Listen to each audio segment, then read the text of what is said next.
What is up, my friends on the internet? My name is Chuck. This is the channel T-Rex on YouTube. Today, we are going to talk about everything you might want to know before you go to your very first autocross. Let's get to it. So before we get too deep into it, what is autocross? What is it?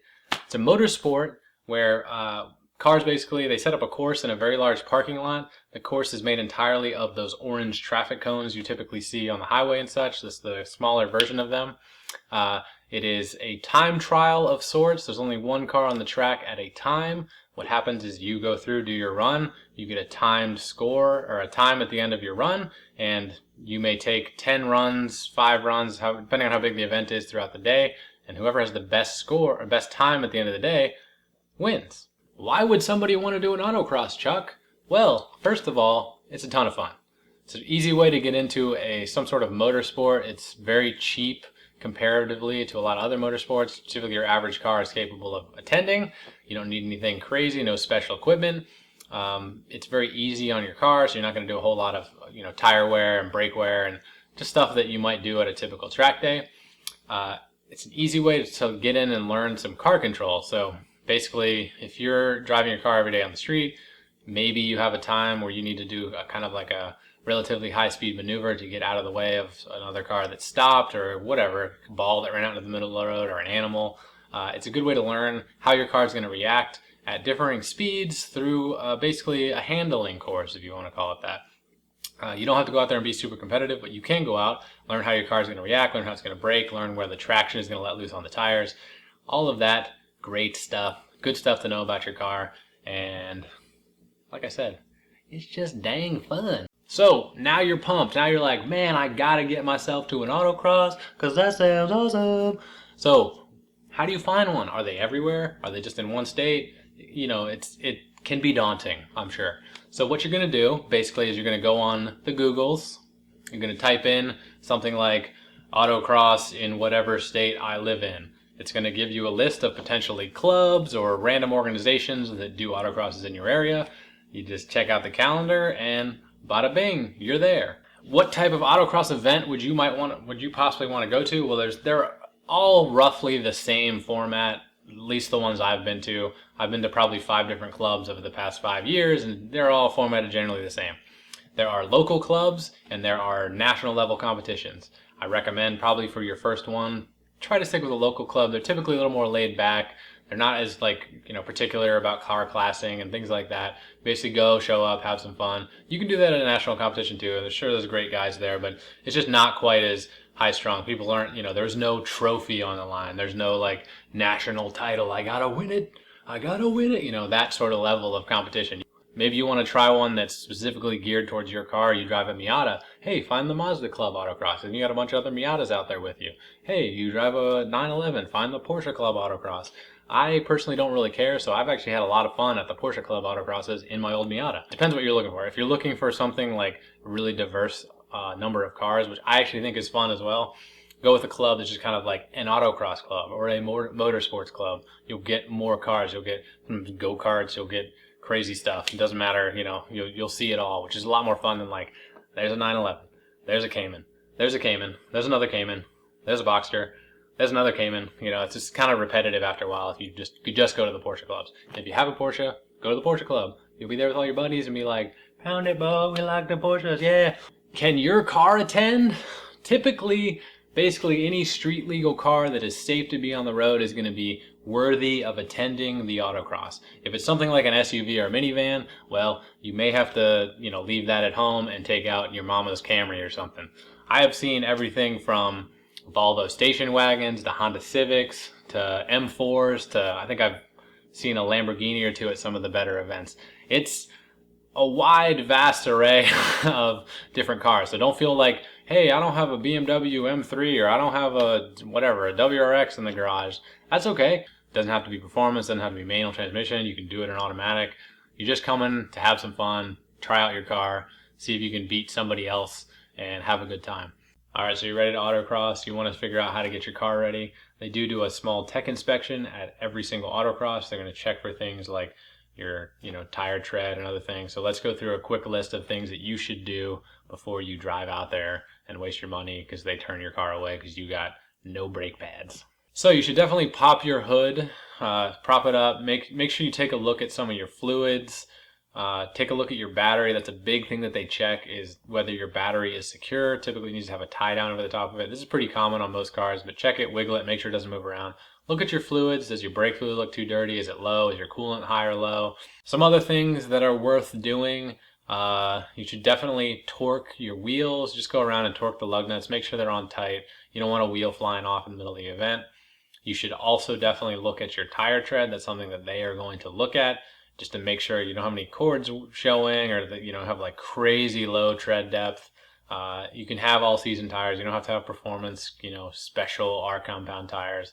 You can just go out there on what you have, as long as they're in good shape. Something else that they like to do is they're going to wiggle your wheel, kind of pull in and out on it, to check some of the suspension components, make sure there's not any like crazy play in your ball joints or anything. So you should just go out and wiggle your wheel, make sure the wheel doesn't move around. If you hear some kind of knocking, or the wheel actually itself is like shimmying in and out, it's worth making sure that that's not actually a problem.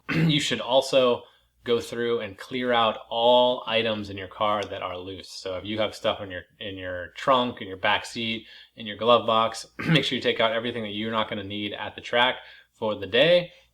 You don't want that stuff flying around. Actually, they require that you have it all out, because you're driving around and you got a pumpkin in the back seat and that thing comes flying out the front as soon as you slam on the brakes. Well, you ain't gonna be having no good time. All right, dude, so we're in the garage, we're packing the car. These are some stuff that you should definitely bring, and then we're gonna go into some stuff that would be nice for you to have if you do have it.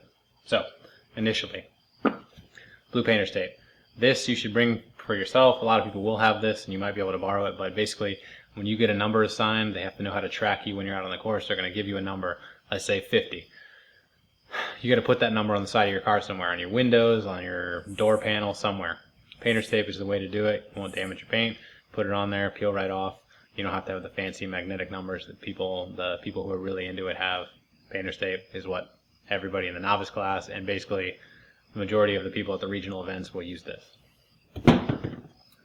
Closed-toed shoes. I'm pretty sure they will not let you do anything in sandals, so bring a pair of tennis shoes. Secondly, tennis shoes are good because the way they keep costs low at these events is they have the people who are actually driving in the events work the course. So in between your runs, you're going to be out on the course setting up cones for other people who hit and knock down cones. This sort of straddles the line of nice to have and must have. You must wear a helmet in the car when you're driving, but it does not have to be your own.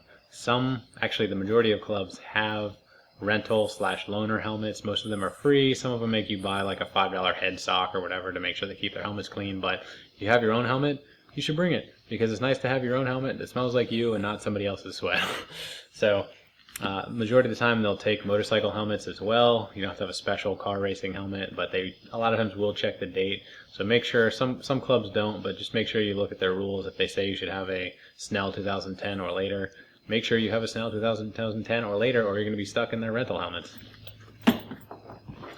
Lastly, this is kind of just smart to have: glasses and a hat. You're going to be standing in the middle of a parking lot for most of the day, / in your car for most of the day. So typically these events are held in the summer, spring, fall. It's sunny. You're going to be out there all day. Wear a hat, get some sunglasses. If you don't like hats, put some sunscreen on. It ain't cool to get skin cancer. We're not going to go super crazy in depth with the stuff that you could bring to make the event a little bit nicer. If you go to an event and you see some kind of, semi-professionally competitive people there, you'll see they'll bring a ton of stuff with them. It's your first time, you don't need all that stuff. But some stuff that is nice, if you happen to have an air pump, this is an air pump, and a tire pressure gauge, it's worth bringing. Something I forgot to mention in the how to prepare your car section is you really should inflate your tires more than you do on the street. It's nice to do that at the track instead of having to drive from your house or wherever you have an air compressor to the course on super pump tires. They will be stiffer, but they're going to save your tires in the long run. Maybe do some Googling and see what people recommend running for your tire size and your vehicle. Basically, it's going to prevent the rollover of the tire from going too far onto the sidewall and damaging the tire. In relation to that, you can bring a piece of chalk. What you can do with this is basically mark the side of the tire down the sidewall and kind of on the tread. And as you're driving the course, you can see the part that gets rubbed off will show you how far down the sidewall or onto the tread you were going. This will help you determine more air, less air. Again, sort of a semi-advanced technique, not required, just for the more nerdy people who like to see how their tires are working. I almost always bring some tools with me. This is not very many tools. This is just kind of representation of tools. I'm firmly in the camp of if you bring them, you will not need them. Bring a GoPro, man. It's fun to remember the event. You're going to be out there going crazy, just feeling super excited, and the runs are going to be over before you know it. It's fun to go home and check it out, see how you did, see how your hand positioning is, maybe see, where you think you might have been able to gain some time. It's a good time. It's fun to get that kind of document the memories and put them on YouTube. Start your own YouTube channel. I don't have one here on me at the moment, but you could bring a camping chair. You may have some downtime, so it might be nice to pop the camping chair out, sit there and chill, watch the other cars drive by. That way you're not just sitting on a curb or sitting in the grass or whatever. Depending on where the event is, there may or may not be food around, so it's definitely important that you bring, I usually bring a little cooler with some ice packs, but bring some water, bring some snacks, keep yourself hydrated. You're going to be out there burning a lot of energy because you're excited and anxious. You need to stay hydrated and make sure you're feeding your body as well. Lastly, bring a friend. My friend's here. I don't have any human friends at the moment, so I don't have one to show you in the picture here, but bring a friend, man. They don't have to drive. You can put them in the seat next to you. They can ride along. They can use a loaner helmet, or if you have an extra helmet, they can use that as well. It's a ton of fun. Get in the car, see, if you have a significant other, bring them along. It's just fun to get out there and have a good day. Drive your car, kind of live on the edge a little bit. Bring your dog if you want. They can't ride in the car with you, but they can certainly hang out, just like a day at the park or whatever. Anything else? Nothing? Okay. Alright dudes, in summary, autocrosses are fun. Your car can do it. You can do it. It's not that hard. Hopefully I gave you all the information you might need. If not, find the club. They may have a PDF or something. Look up the club. Email them. Tell them, whatever questions you might have. They'll be happy to answer. People are nice. People like cars, and you like cars, so you will get along with them. Something to consider. You could wash your car before you go. There might be a photographer there taking pictures, and they might post them on their website. And if you're like me, you like to have your car look good in pictures, so you can get those sweet Facebook profile shots and all that other cool stuff. I don't know, just something to consider. Something else to consider, don't eat Chipotle or Taco Bell the night before, because sometimes there are not bathrooms in the parking lots.